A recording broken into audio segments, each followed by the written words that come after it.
Hi friends. நீங்கள் பார்த்துட்டு இருக்கிறது தமிழ் எக்ஸ்பிளனேஷன் மூவிஸ். இன்னைக்கு நம்ம டெரர் டியூஸ்டேல எபிசோட் 2 தான் பார்க்க போகிறோம். இதோட டைட்டில் என்னன்னா வெட்டிங் ட்ரெஸ். இதோடைய ஒன்லைன் கூட பார்த்தீங்கன்னா, இந்த படத்துடைய கதாநாயகி ஒரு கடைக்கு வேலைக்கு போகிறாங்க. அப்படி வேலைக்கு போகிற இடத்துல ஒரு பேய் கிட்ட மாட்டிக்கிறாங்க. கடைசியாக அந்த பேய் கிட்டேருந்து தப்பிச்சாங்களான்றது தான் இந்த கதையோட ஒன்லைன். இப்போ எபிசோடோடைய வெரி ஃபர்ஸ்ட் ஷாட் ஒரு காஸ்டியூம் ஸ்டோர்லேருந்து தான் ஆரம்பிக்குது. இங்கே 2 பேர் வராங்க. இவங்க தான் அந்த படத்துடைய ஹீரோயின். இவங்க பேர் மில்க், அந்த பையன் பேர் பேங்க். இப்போ அவங்க எதுக்கு வந்திருப்பாங்கன்னா, அவங்களுடைய கேர்ள் ஃப்ரெண்டு விட்டுட்டு போகலாம் தான். இந்த இடத்துல தான் இப்போ அவங்க அந்த காஸ்டியூம்லாம் தைக்க கற்றுக்க போகிறாங்க. அது மட்டும் இல்லாமல் இங்கே தான் வேலைக்கு சேர போகிறாங்க. அதனால அப்படியே விட்டுட்டு பார்த்துட்டு போகலாம் தான் வந்திருப்பாங்க. அதனால இவரை பார்த்துட்டு வந்து கிளம்புறாரு. அப்புறமா அவங்க உள்ளே வராங்க. அங்கே பார்த்தா அந்த கடையோட ஓனர் நின்றுட்டு, நீங்கள் தானே அது இதுக்கு முன்னாடி ஃபோன் பண்ணியிருந்தீங்களே வாங்க, இதுக்கு முன்னாடி நீங்கள் எங்கே வேலை செஞ்சுட்டு இருந்தீங்கன்னு கேட்ட உடனே அவங்க ஒரு ஸ்டோர் பேரை சொல்கிறாங்க. அவங்க தான் வேலை செஞ்சுட்டு இருந்தீங்களா, அது நல்ல இடம் தான். ஆனால் அதை விட இந்த இடம் இன்னுமே ரொம்ப நல்ல இடம். நீங்கள் இந்த இடத்த பாருங்கள், உங்களுக்கு கண்டிப்பாக பிடிக்கும். அது மட்டும் இல்லாமல் இந்த இடத்துல உங்களுக்கு அந்த இடத்த விட அதிகமான சம்பளம் தரும். சம்பளம் மட்டும் இல்லாமல் நீங்கள் இங்கேயே தங்கிக்கலாம். உங்களுக்கு வாடகைலாம் கிடையாது.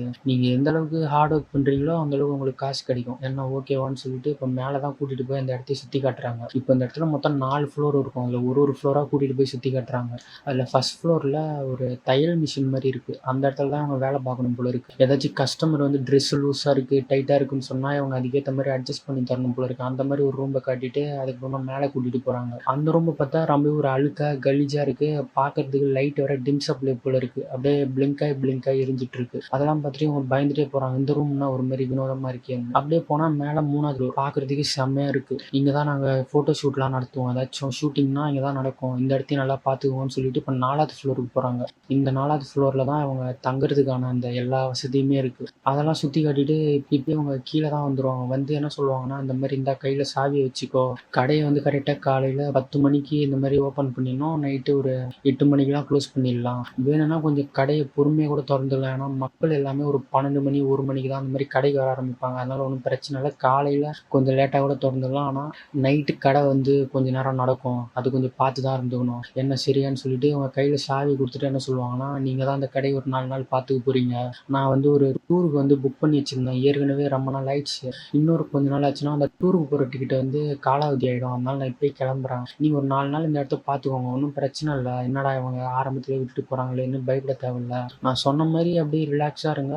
சொன்ன டைமுக்கு கடையை திறந்துக்கோங்க. மற்றபடி ஒன்றும் பிரச்சனை இல்லைன்னு சொல்லிட்டு இவங்க சாவியுமே கொடுத்துட்டு இப்போ கிளம்பி போயிடுறாங்க. அவங்க போன உடனே இவங்களுக்கு ஒரு சின்ன குழப்பம். என்னடா இது வந்த முதல் நாளே கையில் சாவியை கொடுத்துட்டு ஓனர் மாதிரி போயிட்டாங்களேன்னு. இப்போ நைட் ஆயிடுச்சு. நைட் ஆன உடனே இவங்க மேலே தான் உட்காந்துட்டு இருக்காங்க. அப்போ ஃபோன்லையுமே அவங்க அம்மா கிட்ட பேசிட்டு இருக்காங்க. அவங்க அம்மா என்ன சொல்லுவாங்கன்னா, எப்போ கல்யாணம் பண்ணிக்க போகிற, உங்களோட பாய் ஃப்ரெண்டு கிட்ட பேசுனியா, எப்போ அவன் 1,00,000 ரூபா தரணும் அப்போ தான் கல்யாணம் அவங்க 2 பேருக்கும், அப்படின்னா அவங்க 2 பேரும் கல்யாணமே நடக்காது அப்படின்ற மாதிரி இவங்க அந்த பணத்தை பற்றி பேசிட்டு இருப்பாங்க. அதெல்லாம் அவங்க பொண்ணு கிட்டுட்டு, என்னம்மா நீ இந்த மாதிரி பணம் அதிகமாக கேட்டால் என்னுடைய பாய் ஃப்ரெண்ட் எங்கே போவான், 1,00,000 ரூபாலாம் சம்பாதிக்கிறது ரொம்பவே கஷ்டம், நீ கேட்குற டவுரி ரொம்பவே அதிகமாக இருக்குது, அது மட்டும் இல்லாமல் நான் வேறு பணம் சம்பாதிக்கிறேன், எனக்கு தேவைன்னா நானே பணத்தை எடுத்து செலவு பண்ணிக்க போகிறேன், நான் ஏன் அவனை எதிர்பார்க்க போகிறேன், நீ அவன்கிட்ட டவுரி கேட்குறதுனால இப்போ என்ன பெருசாக பிரயோஜனமாக இருக்க போகுது, டவுரி வாங்குறதே எனக்காக தானே, நானே பணம் சம்பாதிக்கிறேன், அப்புறம் எதுக்கு டவுரின்னு சொல்லிட்டு இவங்க பேசிகிட்டே இருக்காங்க. அப்போ அந்த நேரம் திடீர்னு ஒரு பின்னாடி உருவம் நடந்து வருது. அது நடந்து வருது இவங்களுமே லைட்டாக நோட் பண்ணிடுறாங்க. என்னடா ஏதோ பின்னாடி நிற்கிதுன்னு திரும்பி பார்த்தா எதுவும் இல்லை. சரி ஓகே, இந்த மாதிரி இடத்துலலாம் அந்த மாதிரி மனப்பிரம வர்றது ரொம்ப சாதாரணம் தான் சொல்லிட்டு கீழே இறங்கி போகிறாங்க. அப்புறமா ஒரு கொஞ்ச நேரம் பேசிட்டு அன்றைக்கி நைட்டு படுத்துமே தூங்கிடுறாங்க. இப்போ அடுத்த நாள் காலையில் ஆயிடுச்சு. கடையில் பார்த்தா கஸ்டமர் தான் வந்து ட்ரெஸ் எல்லாம் பார்த்துட்டு இருக்காங்க. அவங்களும் ட்ரெஸ் எல்லாம் பார்த்துட்டு எனக்கு பெருசாக எந்த ஒரு சாட்டிஸ்ஃபையும் இல்லை, எனக்கு பிடிச்ச மாதிரி பெருசாக எந்த ஒரு ட்ரெஸ்ஸும் இல்லை, நான் வேறு கடைக்கு போகிறேன் அப்படின்ற மாதிரிலாம் பேசிகிட்டு இருக்காங்க. அதையும் அவங்க மில்க் பார்த்துட்டு ஒரு நிமிஷம் வெயிட் பண்ணுங்கள், மெத்தையில் இன்னுமே நிறைய ட்ரெஸ் இருக்குது, அதில் ஏதாவது ஒன்று உங்களுக்கு பிடிக்க வாய்ப்பு இருக்குது, நான் வேணா அதை போய் எடுத்துகிட்டு வரேன், கொஞ்சம் வெயிட் பண்ணுங்களான்னு சொன்ன உடனே சரி ஓகே போய் எடுத்துகிட்டு வாங்கன்னு சொல்லி அவங்களுமே அனுப்பிச்சி வைக்கிறாங்க. இவங்களும் இப்போ வேக வேகமாக மெத்தைக்கு போக இங்கே இவங்க பேசிகிட்டு இருக்காங்க. ஒரு வேளை ட்ரெஸ் நல்லா இருந்துச்சுன்னா அதை அவங்க கீழே எடுத்துகிட்டு வந்து வைக்க போகிறாங்க. ஏன் மேலே இருக்கு போது, கண்டிப்பாக அவங்க எடுத்துகிட்டு வரதும் நல்லா இல்லாமல் தான் இருக்குது. வா வேற எங்கேயா போகலான்னு கூப்பிட அதுக்கு இந்த ஒய்ஃபோ இல்லை வெயிட் பண்ணுங்க இருங்க பார்ப்போம் என்ன தான் எடுத்துகிட்டு வராங்கன்னு நம்ம பார்த்துட்டு அப்புறமா வேறு கடைக்கு போகலான்னு இவங்க வெயிட் பண்ணிகிட்டே இருக்க இவங்க அந்த ட்ரெஸ்ஸை தான் பார்க்குறாங்க. இங்கே மேலே பார்த்தா எதுவுமே நல்லா இல்லை. என்னடா இது எல்லாம் மட்டமாக இருக்குன்னு சொல்லிட்டு அப்படி சுற்றி பார்த்துட்டே இருக்க அப்போ தான் அவங்க ஒரு ட்ரெஸ் அங்கே கவனிக்கிறாங்க. பார்த்தா ரொம்பவே அட்ராக்டிவாக இருக்குது. அதை பார்த்த உடனே இவங்களுக்கு ரொம்ப பிடிச்சி போச்சு. அதை எடுத்துகிட்டு வந்து இவங்களுக்கு இங்கே போட்டு விட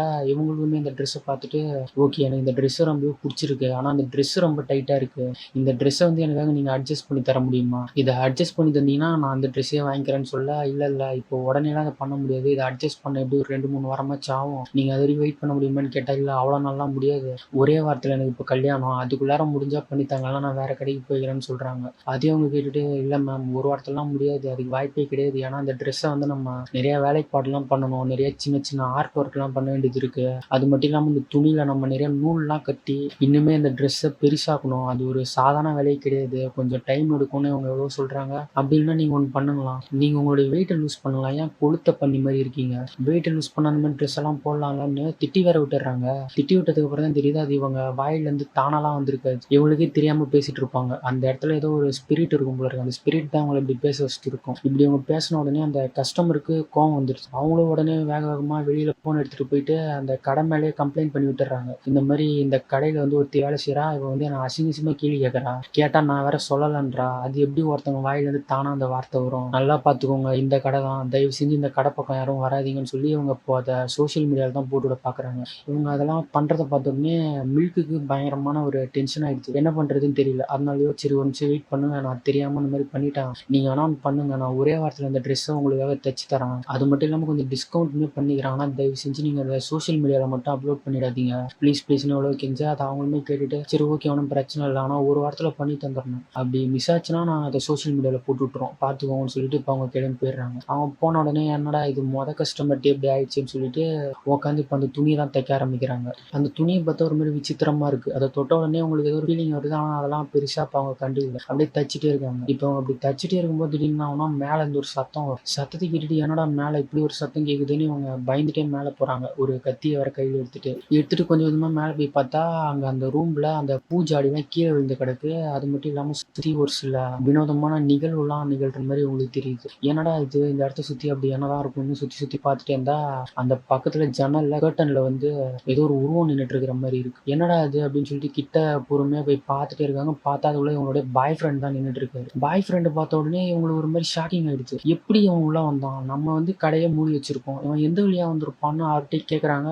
அவரும் என்ன சொல்லுவார்னா, என்ன வளர்ற, நீ தானே கடையை திறந்து என்ன உள்ள விட்ட, ஞாபகம் இல்லையான்னு கேட்ட உடனே அப்பதான் உங்களுக்கு ஞாபகம் வருது, ஒரு கொஞ்ச நேரத்துக்கு முன்னாடி இவங்க தான் கடையை திறந்து அவங்க ஃப்ரெண்டை உள்ள விட்டுருப்பாங்க போல இருக்கு. உள்ள விட்டது மட்டும் இல்லாமல் அந்த ட்ரெஸ்ஸுமே போட்டு நின்றுட்டு இருந்திருப்பாங்க. இந்த ட்ரெஸ்ஸை பார்த்த உடனே இப்போ ஒரு சும்மா இருப்பாரா, இவருக்கு ஒரு மாதிரி ஹார்மோன்லாம் செக்ரேஷன் ஆகி அந்த பொண்ணு கூட அஜால் குஜாலா இருந்துடுறாரு. அது எல்லாமே உங்களுக்கு இப்போதான் ஞாபகம் வருது. ஞாபகப்படுத்தி பார்த்துட்டு ஐயோ இவ்வளோ பெரிய வேலை பார்த்துட்டோமா நம்ம இங்கே, இதெல்லாம் நமக்கு சுத்தமாக ஞாபகமே இல்லையே, எப்படி தான் நடந்துச்சுன்னு யோசிச்சுட்டே இருக்காங்க. அதுக்கப்புறமா சொல்கிறாங்க சரி ஓகே நம்ம அம்மா கிட்ட வந்து ஏதாச்சும் ஒரு கல்யாண டேட்டை சொல்லிடணும், அப்படி சொன்னாதான் அவங்க ஒரு கொஞ்ச நாள் வெயிட் பண்ணுவாங்க, இல்லைன்னா எனக்கு வேற மாப்பிள்ளையை பார்த்துருவாங்க போல இருக்கு, நீ என்ன சொல்ற, ஏதாவது ஒரு டேட்டை நம்ம சொல்லி விட்டுருவோமான்னு கேட்க அதை அவர் கேட்டுட்டு கம்முன்னு உட்காந்துட்டு இருக்காரு. கல்யாணத்தை பற்றி பேச்சு எடுத்தாலே ஒரு கொஞ்சம் கடுப்பாயிடுது. உன்னோட அம்மா என்ன என்கிட்ட டவுரிலாம் கேட்குறாங்க, $1,00,000 நான் எங்கே போகிறது, டவுரி கட்டி உன்னை நான் கல்யாணம் பண்ணிக்கிறது எப்படி தெரியுமா இருக்கு, ஏதோ பணம் கொடுத்து உன்னை வாங்குற மாதிரி இருக்கு, ஒரு ப்ராஸ்டியூஷனை வாங்குற மாதிரி, நீ என்ன ப்ராஸ்டியூஷனா அப்படி இப்படின்னு சொல்லிட்டு அவங்கள திட்டுட்டு அங்கே வந்து கிளம்பிடுறாரு. அவங்க போன உடனே என்ன ஒன்னே தெரியாது, இவங்க இங்கே மயக்கத்தில் தான் விழுந்து கிடப்பாங்க. எந்திரிச்சு பார்ப்பாங்க என்ன இருக்குன்னே தெரியாது. ஆனால் அவங்க கையில் மட்டும் ஒரு மாத்திரை பாட்டில் மாதிரி இருக்கும். அது என்ன மாதிரி மாத்திரைன்னா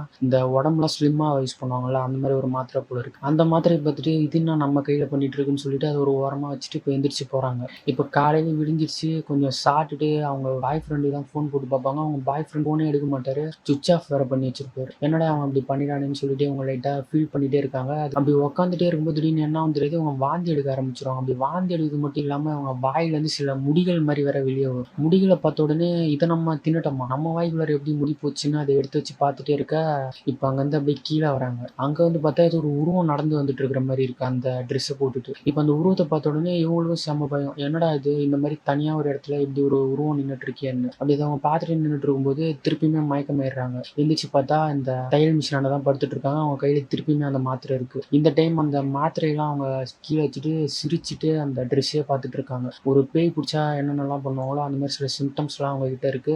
அப்படியே அந்த துணியை சிரிச்சுட்டு என்ன பண்ணுறாங்கன்னா தைக்க ஆரம்பிக்கிறாங்க.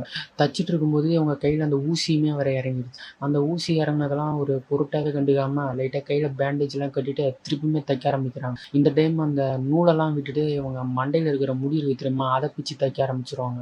ரொம்பவே இன்ட்ரெஸ்ட்டாக தைச்சிட்டு இருப்பாங்க அந்த துணியை. அப்படி தைச்சிட்டு இப்போ அடுத்த நாள் காலை தான் காட்டுறாங்க. அந்த கஸ்டமர் திருப்பியுமே அங்கே வராங்க. அவங்களும் வந்து ரொம்ப பவ்யமாக வணக்கம் வைக்க, வாங்க உள்ளார அந்த மாதிரி துணியை தைச்சாச்சு வந்து பாருங்கன்னு சொன்ன உடனே அவங்களுமே உள்ளார வராங்க. வந்து ட்ரெஸ்ஸை போட்டு பார்த்தா தான் தெரியுது ட்ரெஸ்ஸு முன்னாந்ததை விட இன்னுமே சின்னதாயிடுச்சு. இப்படி ட்ரெஸ்ஸு சின்னதானதை பார்த்த உடனே அந்த கஸ்டமரும் கேள்வி கேட்குறாங்க, ஏன்டி உங்ககிட்ட நான் பெருசாக தைக்க சொன்னா நீ இன்னும் சின்னதாக தைச்சி வச்சிருக்க, இதுக்கு தான் ஒரு வாரம் டைம் கேட்டியா நீ, இப்போ நான் வந்து என்ன பண்ணுறது, எனக்கு நாளான்னைக்கு வந்து கல்யாணம், உன்னை நம்பி தான் நான் இருந்தேன், இப்போ நீ வேற இந்த மாதிரி சொதப்பிட்ட, நான் எங்கே போய் ட்ரெஸ் எடுக்கிறது, உன்னை நம்பினது என்னை நல்லா வச்சு செஞ்சுட்டல, இப்போ பாரு நான் என்ன பண்ணுறேன்னு சொல்லிட்டு இவங்களை இப்போ திட்டிகிட்டு இருக்காங்க. அப்படி திட்டிகிட்டு இருக்கும்போது டக்குன்னு என்ன தெரியாது, இவங்க போட்டுட்டு இருந்த அந்த ட்ரெஸ்ஸோடைய ஜிப்பு டக்குன்னு மேலே ஏறிடுது. ஏறினவே இந்த ட்ரெஸ் ரொம்ப சின்னதா அந்த ஜிப்பு மேலே ஏறின உடனே இவங்களுக்கு மூச்சு திணற ஆரம்பிச்சிருது. இவங்க நெஞ்சுக்கு போகிற அந்த வழியில தான் அந்த ட்ரெஸ் நல்லா இறுக்கமாக பிடிச்சிட்டு இருக்கும். அதனால இவங்களால மூச்சு விட முடியாது. அப்படியே மூச்சு திணறிட்டே வெளியில் வந்து விழுறாங்க.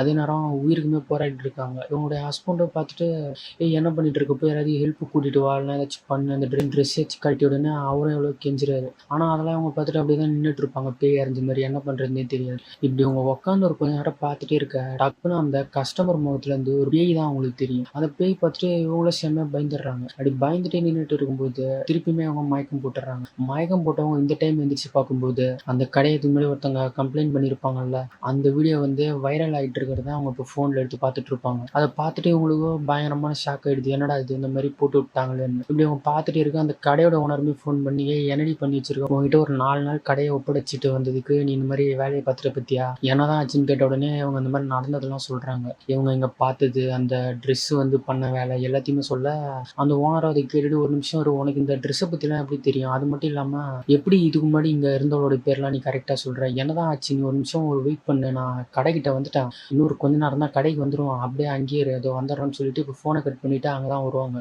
இப்போ இவங்க சொன்னதெல்லாம் கேட்டுட்டு இவங்களுக்கும் ரொம்ப பயமாயிடுச்சு. என்னடா நடக்குது இங்கே, ஏதோ பேய் ஏதோ இருக்கு போல இருக்குன்னு நினச்சிட்டு ட்ரெஸ்லாம் டேக் பண்ணிவிட்டு அந்த கடையை தான் விட்டு வெளியில் ஓடி வரலான்னு பார்ப்பாங்க. அப்படி ஓடி வரும்போது டக்குன்னு கால் தடுக்கி கீழே விழுந்துடுறாங்க. இவங்க விழுந்த வேகத்துக்கு பக்கத்தில் இருந்த அலமாரி வர லைட்டாக ஓப்பன் ஆகிடும். அப்படி அந்த அலமாரி ஓப்பன் ஆக அது உள்ளார பார்ப்பாங்க. பார்த்தா அது உள்ளார தான் அவங்களுடைய லவ்வர் பேங்க் வந்து செத்து போய் கிடப்பாரு. கண்ணில் வந்து ஏதோ கத்திரிக்கோள்லாம் குத்தி கொடூரமாக செத்து போய் கிடப்பாரு. அதை பார்த்துட்டு அவங்களுக்கு இப்போ சில ஞாபகங்கள்லாம் வருது. அன்னைக்கு நைட்டு அவரை திட்டிட்டு போயிருப்பார் இல்லையா, அதுக்கப்புறம் என்ன நடந்திருக்கும்னு நம்ம காட்டியிருக்க மாட்டாங்க, அது இப்போ தான் காட்டுவாங்க. இந்த சண்டை போட்டுட்டு ஒரு போன உடனே இவங்களுக்குள்ளார அந்த பேய் வந்து இறங்கிடும் போல இருக்கு. அந்த பேய் இறங்கின உடனே இவங்க ஒரு கத்திரிக்கோளை நேரம் எடுத்துகிட்டு வந்து பேங்க் போட்டு சராமரியாக குத்துறாங்க. ஒரு 10-20 டைமாச்சும் குத்திருப்பாங்க போல இருக்கு. அப்படி குத்திட்டு வெறி திராம கடைசியாக கண்ணில் வர குத்தி விட்டுருவாங்க. அப்படி குத்தினவங்க தான் எடுத்துகிட்டு வந்து இந்த அலமாரியில் போட்டிருப்பாங்க. இப்போ அந்த அலமாரியை பார்த்துட்டு பயங்கரமாக கத்திட்டு இருக்காங்க. அதுக்கப்புறமா இங்கே இந்த ஓனருமே வந்துடுறாங்க. அவங்களும் அங்கே வந்து எங்கே நம்ம விட்டுட்டு போன ஆளே காணுமே, எங்கேன்னு சுற்றி ஒரு ஃப்ளோராக பார்த்துட்டு வராங்க. அவங்க எங்கேயுமே இல்லை. அப்படி பார்த்துட்டு மேலே வரும்போது 4வது ஃப்ளோரில் தான் அவங்க நின்றுட்டு இருப்பாங்க. திரும்பி நின்றுட்டு அந்த கல்யாண ட்ரெஸ்ஸை தான் போட்டுட்டு இருப்பாங்க. இவங்களும் அவங்கள பார்த்துட்டு ஏம்மா திரும்புமான்னு சொன்ன உடனே அவங்களும் லைட்டாக திரும்பி பார்க்குறாங்க. பார்த்தா அவங்க மூஞ்சி பேய் பிடிச்ச மாதிரி இருக்குது. அதை பார்த்தோன்னே இவங்களுக்கும் தெரிஞ்சு போச்சு, ஓ அந்த பழைய பொண்ணு தான் போல இருக்குது, பேயாக வந்திருக்குன்னு சொல்லிட்டு. அதனால அப்படியே அங்கே கட் பண்ணிவிட்டு இப்போ தான் சில ஃப்ளாஷ்பேக்லாம் காட்டுறாங்க. இதுக்கு முன்னாடி இங்கே ஒரு பொண்ணு வேலை செஞ்சுருக்கோம். இந்த பொண்ணோடைய பேர் பெட்டி. இது ஆள் பார்க்க கொஞ்சம் குண்டாக தான் இருக்கும். இது தைக்கிற ட்ரெஸ்ஸை இதாலே போட்டுக்க முடியாது. அதெல்லாம் பார்த்துட்டு ரொம்பவே ஃபீல் பண்ணும். என்னடா இது மற்றவங்களெலாம் நம்ம ட்ரெஸ் தைச்சு தரோமே, ஆனால் நம்மளால் ஒரு நல்ல ட்ரெஸ்ஸை போட்டுக்க முடியல, ஸ்லிம்மாக இருக்க முடியலன்னு சொல்லிட்டு ரொம்பவே கண்ணாடி முன்னாடிலாம் நின்று ஃபீல் பண்ணிட்டு இருக்கிற ஒரு பொண்ணு தான் இது. இப்படி இருக்கும்போது ஒரு நாள் என்ன ஆகும்னா, அந்த ஓனர் வந்து யார்கிட்ட பேசிகிட்டு இருப்பாங்க. அவங்க ரொம்பவே ஸ்லிம்மாக தான் இருப்பாங்க போல இருக்குது. ஆனால் அவங்க இதுக்கு முன்னாடி எப்படி ஸ்லிம்மாக இருப்பாங்கன்னா, ஏதோ ஒரு சென்டருக்கு போய் தான் உடம்பு குறைச்சிருப்பாங்க போல இருக்குது. அதெல்லாம் வந்து இப்போ இந்த பெட்டி கிட்ட சொல்லிட்டு இருக்காங்க. அதெல்லாம் பெட்டியுமே கேட்டுட்டு, அப்படியா சரி ஓகே, என்னையும் அங்கே கூட்டிகிட்டு போங்க, நானும் அங்கே போனோன்னா ஒல்லியாக வரலன்னு. அதுக்கு இந்த ஓனரோ இல்லை அதெல்லாம் முடியாது, நீ வந்து ஒல்லியாலாம் ஆக முடியாது, உன்னை பேர் நீ எவ்வளோ பெருசாக இருக்க, உன்னை எப்படி அவங்க ஒல்லியாக்குவாங்க கேட்ட உடனே இல்லை அதெல்லாம் நான் ஒல்லி ஆகிடுவான், மற்றவங்களுடைய கனவை என்னால் நினைவாக்க முடியும் போது என்னுடைய கனவை என்னால் நினைவாக்கிக்க முடியாதா, தயவு செஞ்சு என்கிட்ட அந்த அட்ரஸை கொடுங்கன்னு கேட்ட உடனே இவங்களும் அந்த அட்ரஸை கொடுத்துட்றாங்க. இப்போ இவங்களுமே அந்த அட்ரஸ்க்குலாம் போயிட்டு அந்த உடம்பு ஸ்லிம்மாகிற அந்த மாத்திரையெல்லாம் எடுத்துக்க ஆரம்பிக்கிறாங்க. இந்த மாத்திரை தான் அதுக்கு முன்னாடி மில்க்குமே வச்சு சாப்பிட்டுட்டு இருந்திருப்பாங்க. அந்த மாத்திரை தான் இப்போ இவங்களுமே யூஸ் பண்ணுறாங்க. ஒரு நாளைக்கு ஒரு மாத்திரை 2 மாத்திரை தான் போட சொல்லுவாங்க. ஆனால் இவங்களும் உடம்பு வேகமாக குறைக்கணும்னு சொல்லிட்டு ஒரு 4 மாத்திரை 5 மாத்திரைன்னு எடுத்து சாப்பிட ஆரம்பிச்சிருவாங்க. இதோட சைடு எஃபெக்டாக இவங்களுக்கு கொஞ்சம் வாந்தி மயக்கம் மாதிரி வந்தாலும் கொஞ்சம் இன்னும் ஒல்லியாக ஆரம்பிச்சிடுறாங்க. அவங்க இப்போ ஒல்லி ஆகிட்டு அந்த வெட்டிங் ட்ரெஸ் தான் போட்டுட்டு வந்து நின்று பார்ப்பாங்க, எப்பா நம்ம ஒரு வழியாக ஒல்லி ஆகிட்டோமான்னு சொல்லிட்டு. இப்படி இவங்க ட்ரெஸ் எல்லாம் போட்டுட்டு அதை ஒரு பக்கமாக கழட்டி வச்சுட்டு எங்கே பாத்ரூம் போயிட்டு வருவாங்க போல இருக்கு. அப்படி போயிட்டு வர கேப்பில் அந்த ஓனர் ஏதோ பண்ணி விட்ருவாங்க போல இருக்கு அந்த ட்ரெஸ்.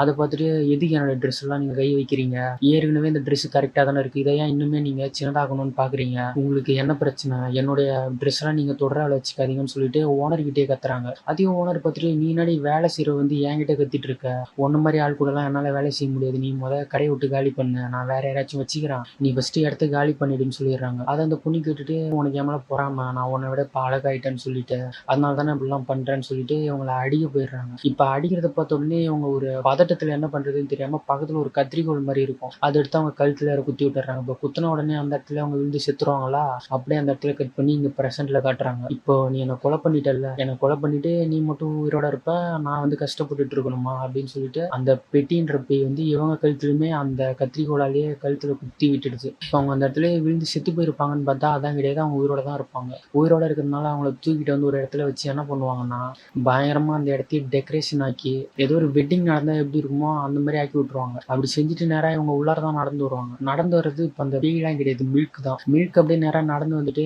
பேங்க் கிட்ட தான் போவாங்க. பேங்க் தான் செத்து போயிட்டாரே, அவர்ட்ட எதுக்கு போறாங்கன்னு பார்த்தா, இந்த செத்து போன பேய் தான் வந்து இந்த மாரி பண்ணிட்டு இருக்கும். இது வந்து கல்யாணம் பண்ணிக்கணுன்ற ஆசை போல இருக்கு. அதனால இந்த மாரி டெக்கரேஷன்லாம் பண்ணி பேங்க் ஒரு ஓரமா நிக்க வச்சு, அவர்ட்ட இந்த பூக்கட்டெல்லாம் குடுத்து வெட்டிங்ல என்னென்னலாம் பண்ணுவாங்களோ அந்த மாரி பண்ணிட்டு இருக்கு இந்த பேய். அப்படி பண்ணிட்டு கடைசியா கிஸ் பண்ணுது. கிஸ் பண்ண உடனே சடனா மில்க் வந்து சுயநினைவுக்கு வந்துருவாங்க. வந்த உடனே தான் தெரியுது இந்த மாரி பேங்க் வந்து கொலை பண்ணிட்டு நின்னுட்டு இருக்கிறது. அப்புறம் அவங்களுடைய ஓனருமே செத்து போய் கிடக்குறது. இது 2த்தையுமே பார்த்துட்டு பயங்கரமா அதிர்ச்சி ஆயிடுறாங்க. அப்படியே கத்துறாங்க. நம்மளா அந்த மாரிலாம் பண்ணிட்டு இருக்கோம்னு சொல்லிட்டு. அப்படி கத்திட்டு இருக்கும்போது தான் தெரியுது இவங்களுக்குள்ளாரே தான் அந்த பேய் இருக்கு. இனிமே அவங்க கூடயே தான் வாழ போகுதுன்னு சொல்லிட்டு. அதோட அப்படியே அந்த செகண்ட் எபிசோடு முடியுது. இந்த எபிசோடு எப்படி இருந்துச்சுன்னு கமெண்ட் பண்ணுங்க. உங்களுக்கு இந்த வீடியோ பிடிச்சிருந்தா லைக் பண்ணுங்க. மறக்காம நம்ம சேனலை சப்ஸ்கிரைப் பண்ணிக்கோங்க. இதுக்கப்புறமா நம்ம அடுத்து இன்னொரு நல்ல வீடியோல மீட் பண்ணலாம். எல்லாருக்கும் குட் லக் ஃப்ரெண்ட்ஸ்.